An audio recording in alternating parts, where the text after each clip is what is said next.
Today, I'm going to be answering a couple questions that came in from past nutrition videos that I thought would be better answered in a video than through a comment. So let's dive in. The first question is under one of my videos around how to eat under a budget, specifically how to eat in a balanced way if you're walking into a corner store or a gas station or a bodega, because I used to work out of one, so I had to practice this myself. Someone wrote in response to something I had claimed I went through, what was your grocery list for $50 a week? Now, I'll tell you, at the time I was vegan. Okay, so I didn't buy meat or eggs, so it made it even more affordable, and that was one reason I was vegan. So my list that I was able to find in one of my old journals from 2008 is carrots, salad, hemp bread, almond butter, apples, and trail mix. What I remember as well was celery, and I also remember some kind of like milk, like an almond milk. But that's what I found written down, so that's what I'm going to say. Now, what's interesting about this diet, maybe it wouldn't work for everybody, but it gave me exactly what I needed for many, many months when I had virtually no income. I was very poor. I was living on the floor on a cot of an illegal hostel in the Lower East Side of Manhattan. Now, this is not like a sob story. I was very proud of myself because all I wanted to do was escape the suburban confines of Pennsylvania.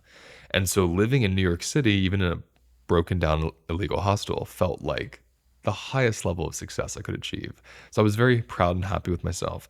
But I didn't have a job. I had no income. And I was about to, run out of food money. So I had to have some kind of a budget that was really small and minimal. I didn't go out drinking. I didn't go out to see movies. I didn't see shows. I didn't travel. I didn't have money to do really anything.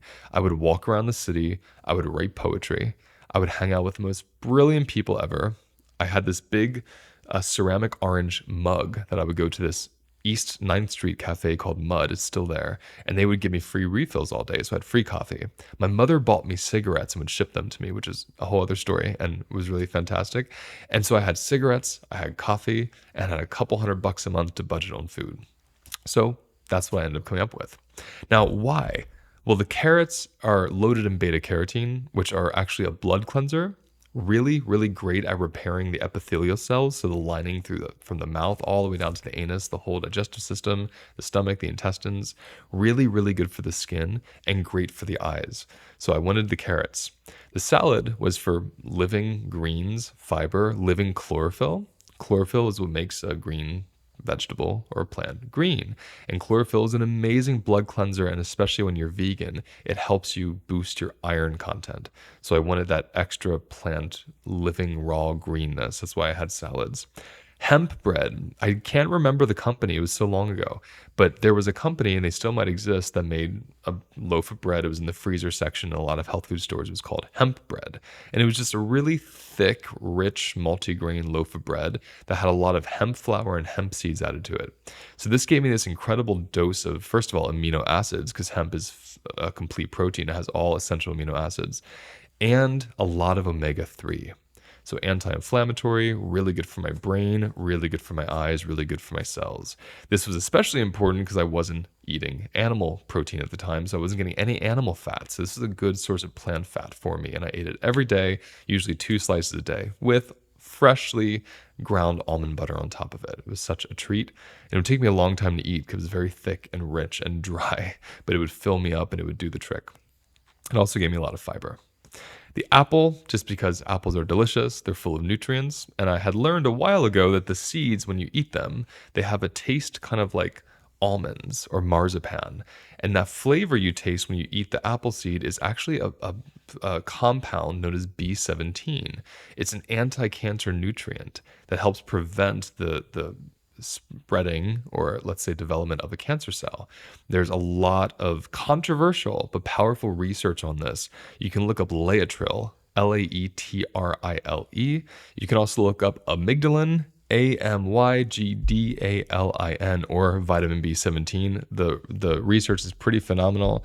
I even had my late uncle had used Laetrile in the form of B17 of apricot kernels to help reverse his, I believe, stage 3 lung cancer, stage 4 lung cancer he had at the time.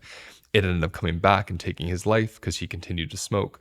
but he had a really successful treatment while using B17 in addition to juicing, some dietary changes, and chemotherapy. So B17 is fantastic. It's pretty amazing. I've given it to clients over the years who needed it. I've seen great results. I've heard people come up to me who've had great results. And I used to have a big fear of cancer, especially because I smoked 4 packs of cigarettes a day at the time. So I wanted some kind of protection against that. So I would eat the apple seeds to get that wild natural B17 from the apples. And trail mix, good source of protein, fat, rich in fats, delicious fats, lots of fiber, lots of nutrients and vitamins and minerals, but also gave me the satisfaction of something sweet and crunchy and salty. So that's what I lived off of for quite a while until I got a paycheck. And I got very lucky because I always worked in health food stores. So there would often be free samples that come in. There'd be food that expired but was still good. And this particular health food, and produce. Goodness, anyone that's ever worked at a health food store or grocery store, there was so much free produce. I would go home every week with the free produce and make soups out of it. So I lived very, very cheaply for a long time with a low budget, partially because of the work I did. I was able to bring home free food, but also because of this budget and just my understanding of nutrition, I was able to nourish my body on very, very little. Now, what I should also say about the health food store I was about to say is I worked at a juice bar in Brooklyn Heights, this place called Paralandra. It's where I met my wife, my now wife. And this health food store behind the juice bar had the most outrageous selection of soups and sandwiches and cookies and morning breakfasts and breakfast buns and sandwiches. And at the end of the day, we would take home dozens of things that didn't sell. So I was well fed for a while working there, and I was quite lucky. But this lovely budget and this list served me until then. So that's what I ate. Take it or leave it. There's my answer. Hey, my friends. I created a space that is affordable, accessible, and anyone is allowed to join anytime, and it's called the Library Membership. The Library Membership is an online private platform that hosts dozens of my webinars, my somatic practices, private mini lectures, and movement practices. There's also a monthly sound healing, and you'll be invited to a weekly Tuesday live mini practice with me and other participants. You'll also be invited to be a live audience member in our monthly HLN team podcast recordings, where you'll take place in the Q&A that happens off air after the episode is filmed. For more information on this membership, click on the link below, or go to holisticlifenavigation.com and click on membership and then library. You can join right now, and you can cancel or pause your subscription at any time. I look forward to seeing you in there.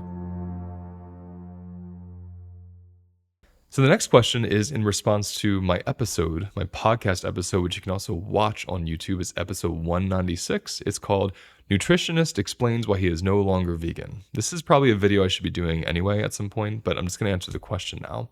The person wrote, I'm interested to know how often a day did you eat the fish and eggs? So now what she is referring to is when I was vegan for a very, very long time, in the last couple years, I started having this deep, deep craving for fish and for eggs. This, I think 2021 is when it really started. So 3 years ago. And what I did was allowed myself to experiment. I said, listen, my body needs this. This was post-COVID. I was having a Lyme flare-up because I had Lyme disease many years ago that was undiagnosed. And so it wreaked havoc on my nervous system, especially my eyesight, which is beautifully coming back since the animal fat and protein has entered my life. But still, I have some sensitivities with my eyes. But I had this visceral feeling, this animal feeling, I need eggs and fish. So I started eating local eggs and local fish. And the person wants to know how often a day.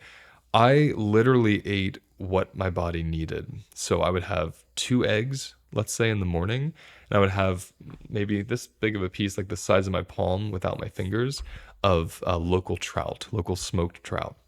And I ate that every single day for months and months and months and months. While doing it simultaneously, I denied that I was no longer breaking veganism. I still thought I was vegan. I was living in denial.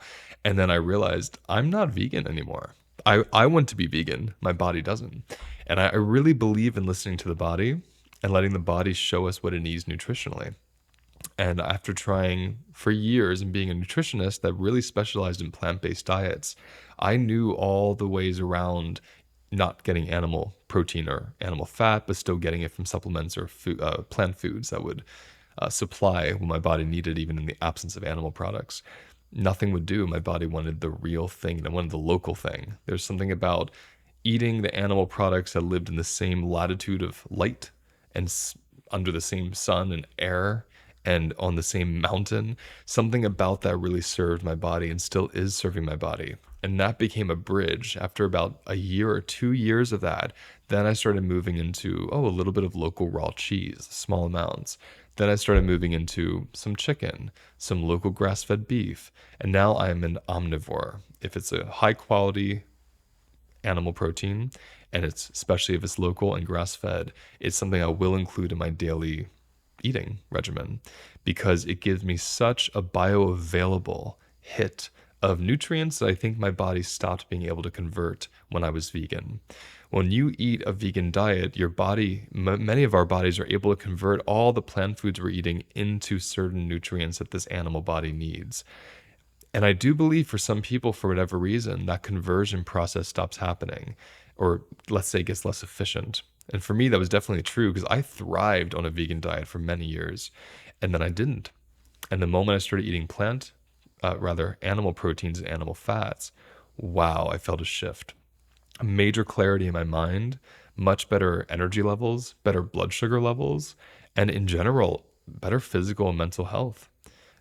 My ability to work out and do the work that I do and have a kind of demanding life in a lot of ways isn't felt on my body the way it used to be. I don't feel stressed. I recover each day. I sleep beautifully. I feel very balanced. And there's no doubt that the animal products are a big part of that. Now, I know people that are in their 60s, 70s who've been vegan for 40 years and they're doing just fine. So I don't believe there's one way for anybody. But I will tell you, fish and eggs every day helped my body recover from whatever was happening to it or going on with it. And it was a bridge for me to go into other realms of eating animals and learning what my body needed and what they were doing for my body. So I'm currently not vegan and my body feels better than ever. And I feel very settled in that. I'm going to end the video here because I wanted to keep it around 10 minutes. I've already gone over. There's more questions. I'll get to them in another video. But for now, see where this took you. Maybe you haven't really got to hang out with me outside of me lecturing you, so maybe you learned a little bit more about me or got a sense of me if you found me on YouTube and not in my other accounts. But I do have a podcast with over 200 videos, over 200 episodes you can check out now. And I have an Instagram, Holistic Life Navigation. The podcast is also Holistic Life Navigation. And there's just so much information about me, my practice, other amazing people I've interviewed, and ways you can start applying somatics and nutrition to your life. I'll also end this by saying I am doing a very special retreat in Costa Rica this December 21st, 2024. 1 week in the winter solstice, I'm doing a retreat at Blue Spirit. You can look below for the link and you can check it out, see if you're interested. I will be teaching a lot about nutrition and I'll be teaching about fawning, which is that reflexive people-pleasing strategy we go into. And so learning how to not fawn is only possible when you have the capacity to handle rupture or being honest or being seen in your truth. And guess what helps with that? Nutrition. So it's going to be a pretty interesting, unique workshop. It's going to be 1 week. I've designed it so it's not overwhelming. We'll meet a couple hours a day and have lots of free time by the ocean, by the saltwater infinity pool. Yes, you heard me right. And by the beautiful, beautiful eating quarters of shared space with couches and porches and beautiful birds and monkeys and lizards where we can all eat deliciously local prepared food for us that will help balance our bodies as well and contribute to our capacity for the work we're doing and just for the joy that we're experiencing that week. The good news is because it's a holiday week, you can bring your family or your friends or your loved ones and only you have to pay for my retreat. It's a retreat center. So they can stay with you, you pay for their room, and you can have a great week together in Costa Rica. And just one of you, both of you, all of you can come to my retreat and learn a lot and meet me and hang out with me and my team. So again, all the info is below in the episode details. See you there, maybe. Bye. Thank you for watching today's episode. Please like and subscribe if you found it useful, and let me know in the comments what you want me to cover next.